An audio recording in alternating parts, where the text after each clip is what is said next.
This week on Inside Scoop, crisis in the federal courts, breaking China, separating Beijing from its buffer zones, Donald Trump, Josh Shapiro, and the Pennsylvania Way, and the presidents keep their eyes on the prize.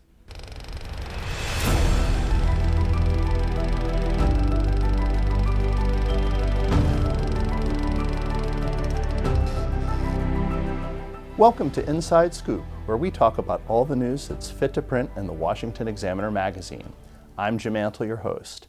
And this week, our contributor Virad Mehta wrote a piece on the crisis facing the federal courts. President Donald Trump celebrated a Supreme Court decision at the end of the term limiting nationwide injunctions by lower federal courts.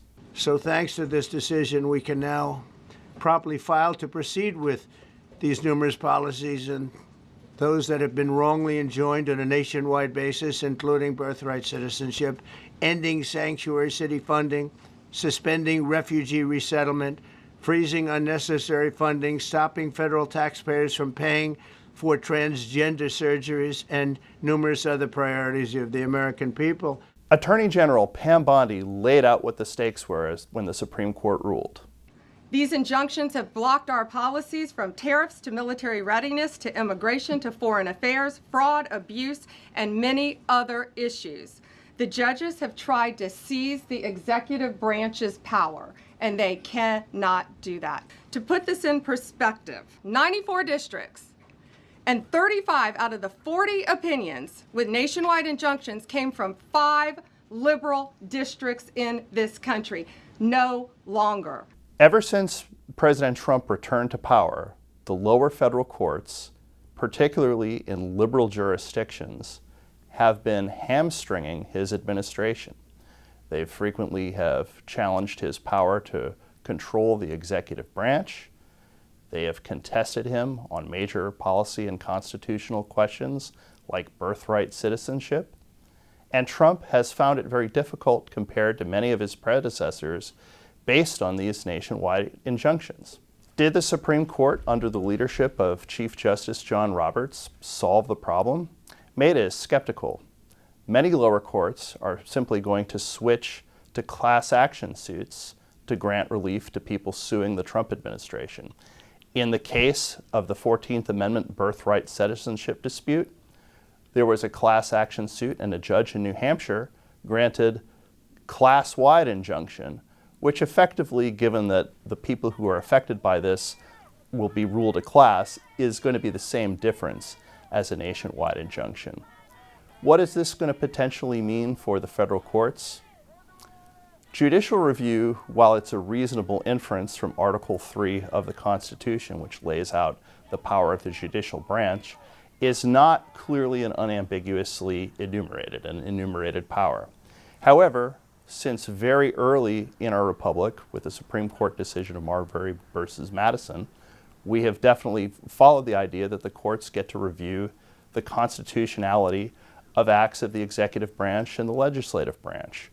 But since the legislative branch in recent decades has been much more deferential to the president when the White House and Congress are controlled by the same party, and much more deferential to the courts, a lot of oversight of the executive branch that once took place with Congress, congressional committees, votes of Congress, now a lot of that is being done by the judicial branch.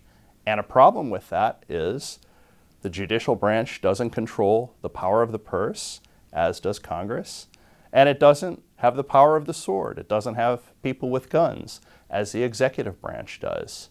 So there are many who are concerned that an erosion of the judicial branch's credibility, as it is increasingly seen as an ideologically and politically motivated branch of government, will affect the entire design of separation of powers under our Constitution in a negative way. And it seems hard to believe that judges want to try and stop us from looking for corruption, especially when we found hundreds of millions of dollars worth, much more than that, in just a short period of time. We want to weed out the corruption. And it seems hard to believe that a judge could say, we don't want you to do that.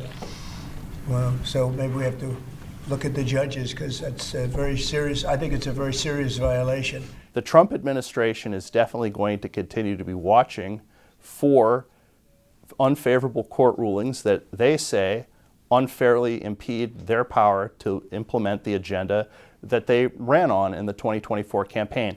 As Secretary of Homeland Security Kristi Noem warned ahead of the Supreme Court ruling. And again, we've seen this across the country over and over and over again, where judges are getting political. It's not their job. I hope they can bring some dignity back to the bench, because we certainly are lacking it now for many of these federal judges. This was certainly a running theme in the Biden administration as well, as the left tried to discredit a Supreme Court with a conservative majority, with key appointees nominated by President Trump, especially when Roe versus Wade was reversed, but also on Supreme Court decisions about presidential immunity concerning Trump during the lawfare campaign against him before the presidential election, and some Supreme Court rulings likely to be favorable to the Trump administration now that he's back in office. So the left has also begun criticizing the power of the judicial branch. Where will this end up? Comment down below and let us know. I'm joined this week by our editor-in-chief, Hugo Gurdon. And Hugo, on the cover of the magazine this week, we have a piece looking at China not necessarily being this monolithic entity that we sort of think of it as. How do you sort of explain that thesis, and what are the implications for the West? Yeah, we wanted to, as it were, dispel the myth that China is this monolith. People, I think, tend to regard it, because it's so dangerous, because it's a rising hegemon and wants to challenge the United States for world leadership. There's a tendency to think of it as this enormous, unified, powerful and country. It isn't unified at all, and that's the nature of tyrannies. General David Stilwell, who wrote the piece for us, has written that it's a tyranny, a core tyranny surrounded by buffers. Mm-hmm. There's the buffer of what he calls, well, there's Chinese-occupied Tibet. Mm-hmm. There's Chinese-occupied Inner Mongolia. There's all around it. It has these buffer zones which are ethnically different. It needs the buffer zones because it's a tyranny. It needs to separate the core Han people from outside influence. The problem that this creates is that China is surrounded, a problem for Beijing this is, that it is the main core tyranny is surrounded by resentful people who don't feel themselves and indeed are not Chinese. Mm-hmm. And we tend to think, when we focus on China, we tend to think of how do we deal with Beijing and how are we going to deal with Taiwan if they're. But Stilwell's thesis is that the buffer zones are an inherent problem for China, and that that this actually offers us another way of tackling this growing power. So this is an opportunity, as it were, for the West. Yes, it absolutely is a chance and an opportunity for the West. I mean, one of the things that Stilwell makes clear is that the system doesn't really work because of these buffer zones. You know, China wants to have a sort of propaganda model where it tries to control these zones, control the minorities, and there's just a few brilliant examples in the article. One of which was that it was made Chinese law that the next Dalai Lama must be reincarnated within China. He could not be reincarnated outside China, which is where, of course, the Dalai Lama himself is in India. Mm-hmm. And the absurdity of the government in Beijing thinking that it can dictate by passing a law where the next Dalai Lama will be reincarnated is a token of the absurdity of the propaganda machine that it runs. There's a few other ones that, for example, they chose the tune of America the Beautiful to play in the space station that they have. They are so cut off from the realities of the world, and they want their people to be cut off from the realities of the world. That's why they have the buffer zones. But the buffer zones, to some extent, prevent the Chinese leadership from realizing how absurd and unpersuasive they are. So there is an opportunity for the West to undermine the sort of Chinese imperium, which is expanding, by agitating in these buffer zones and making Beijing have to focus on the outer regions. I mean, we often talk about how China uses the openness of our society and the openness of our markets against us. Right. This may be an area where we could use the closeness Yes. of their society against them. Exactly so. I mean, when the Soviet Union existed, and the satellite communications sort of began, I remember reading a magazine cover which said "All the world's a dish," which is the threat to tyrannies, and it meant the Soviet Union in this case, of being able to beam information into these places. China wants to be a closed society. It doesn't want its people to know the truth. Countries which subject their own governments to the will of the people, where the government can be swapped out if the people choose, are inherently stronger than the ones which have to hold their people down by force, especially at a time when communications are actually easier. So yes, it is the Chinese use our open system, as do indeed all sorts of leftist agitators, use the legal system of liberal democracy, etc., to undermine liberal democracy. But it's our opportunity to undermine the tyranny of this rising hegemon using its own closed system. Thank you, Hugo. And if you're following us on YouTube, you can click here on our digital magazine to read the full cover story. And I'm joined this week by our national political reporter and author of the new New York Times bestseller, Butler, The Untold Story of the Near Assassination of Donald Trump and the Fight for America's Heartland, Salena Zito. Hey, Salena, how you doing? Hey, sir. How are you? I'm pretty good. So how's it feel being a New York Times bestselling author? Number one, too. Number one. That's right. Number one. I didn't know they let people from Western Pennsylvania in that club. So I'm very grateful. I'm very humbled by it. I think you should have a foam finger to symbolize the number one status every time you do one of these. That's actually awesome. Yeah. So you wrote a piece for this week's issue of the magazine where you talked to Pennsylvania Governor Josh Shapiro, and you were at an event that had President Trump, and you had all kinds of different people, all kinds of different business and political leaders. Talk a little bit about what Shapiro is doing and what maybe Shapiro and Donald Trump, despite being very different in many ways, might have a little bit in common. Well, they have two things a lot in common. They understand and recognize the importance of place, meaning showing up in a community and how that impacts someone's worldview of a politician and someone that wants to earn their vote. They both understand that because Trump does that as well. He goes to Luzerne and Wilkes-Barre and Erie and Johnstown, places that presidents usually don't campaign. I mean, President Trump and JFK are the only two men running for president who ever campaigned in Butler, Pennsylvania. So they both share that quality. And I would argue that McCormick and Fetterman also share that quality. We're in a very unique position in Pennsylvania. And they also believe in getting stuff done. Shapiro uses a different word. Yes. But getting things done, being accountable, and when people have a problem, finding the best way to solve it. It may not go from point A to point B. There might be a couple zigzags in between, but they're all effective in governing that way. And I think that's what sets Pennsylvania apart. And people that live here in Pennsylvania get it. We've always sort of split our vote. We have a long history of splitting our vote, but people outside the state still don't sort of understand how a pretty decent amount of Shapiro voters also voted for Donald Trump.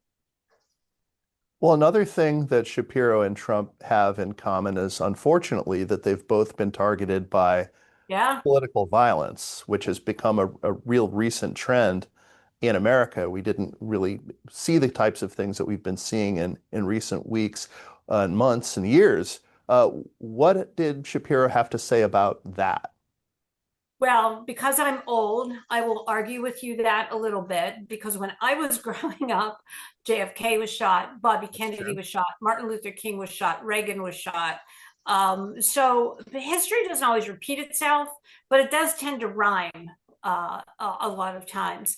But this political violence is new to this generation. It's not something we've seen for a generation. Interestingly enough, both Shapiro and Trump told me separately basically the same story about how Trump saw the pictures probably was 12, 18 hours after the attack. So people really did have an understanding of the breadth of what this man did and how much it damaged our governor's residence. But when he saw how bad it was damaged and the sort of big impact it had and how close that entire family came to not surviving that, he picked up the phone immediately and called Shapiro and made sure he was okay, and talked to him about, both of them had that shared cultural moment, right? Trump is shot in Pennsylvania. Shapiro is attacked by a left-wing terrorist, is what I would call them. And then, interestingly enough, that conversation quickly turned into U.S. Steel. Let's get this deal done. And so sometimes we don't always agree with everyone. I mean, Shapiro's going to take jabs at him. Trump's going to take jabs at him. However, they also understand the necessity in a state like Pennsylvania that in order to get big things accomplished, like the U.S. Steel deal, but also the artificial intelligence and energy emergence that is happening in Western Pennsylvania, but also across the states, also in Luzerne and Bucks County, that requires heavy lifting from everyone and cooperation from everyone. What Trump brings to it is, and McCormick, are the investment dollars. But equally as important, what Shapiro brings is quick to market, right? Not get bogged down in permits and regulations that would take this big movement, this big sort of economic development. Because what we have here in Pennsylvania is we have an abundance of energy. We have the intellectual capital at Carnegie Mellon University. It's the first university in the country that developed the AI computer. And we have the workforce. So they all sort of are all on the same page, and you don't see that often. And these are the jobs of the future. Yeah. In an area where, we think a lot about decline, industrial decline, and this may be the key to the turnaround. Right. I mean, all I have been covering for as long as I've been at the Examiner, and before that at local news, was decline and exodus. I mean, every 10 years we lose a congressional seat. That's because people are moving away. So this is a complete turnaround, and the opportunities are endless, and that all the state and local and the feds are all on the same page and working in synergy is really, really important. So finally, at the event where you talked to Governor Shapiro, President Trump signed your book. I just wanted to ask you, what has the reception to Butler been like? Well, there's also a lot of Shapiro reporting in there too. People will learn a lot of things that they didn't know about him and Harris in that book. I interviewed the governor numerous times. I never expected the book to be #1, and I never expected the book to hit the New York Times bestseller list. So it's really, really been remarkable. And a lot of that has to do with our readers at the Examiner and also new media. CBS, NBC, ABC, they didn't talk to me. The papers of record, right? New York Times, Politico, none of them did a story on the book or had any sort of intellectual curiosity about it. But new media, really did a heavy lift.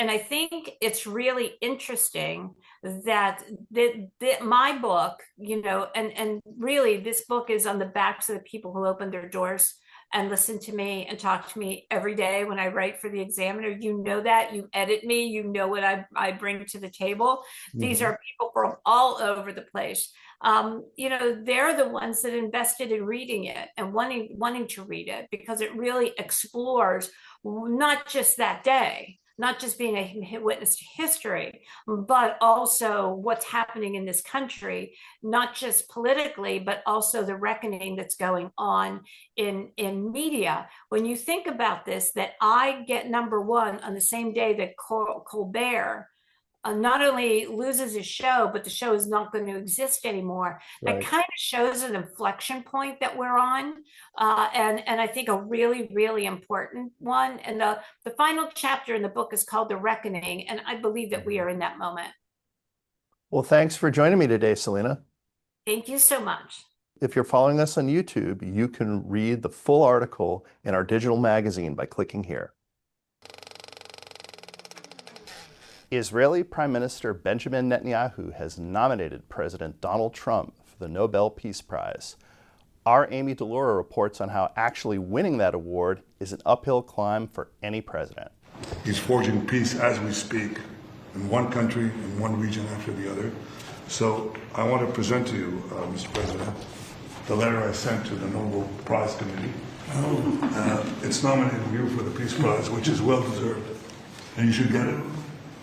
At a White House meeting, Israeli Prime Minister Benjamin Netanyahu presented President Donald Trump with a letter nominating him for the Nobel Peace Prize. Netanyahu is not the only one to nominate Trump. Some congressional Republicans have also nominated him. But even so, actually winning the award is an uphill battle. Only 4 American presidents have ever received the award, and only one of them has been a Republican. Theodore Roosevelt won the award in 1906 for his efforts to resolve the Russo-Japanese War. Roosevelt was one of the award's first recipients, the first head of state to win the award, the only person to win the Nobel and the Congressional Medal of Honor, and the first, and to this day only, Republican president to win. Woodrow Wilson won the award after the Allied victory and for helping negotiate the Treaty of Versailles and creating the League of Nations, though the U.S. Senate did not agree to approve the treaty or join the League. Following Wilson's Nobel Peace Prize, U.S. presidents underwent a long Nobel Peace Prize dry spell. The first 3 awards in the 21st century seem to be given as implicit rebukes to President George W. Bush. The first of these awards went to Jimmy Carter,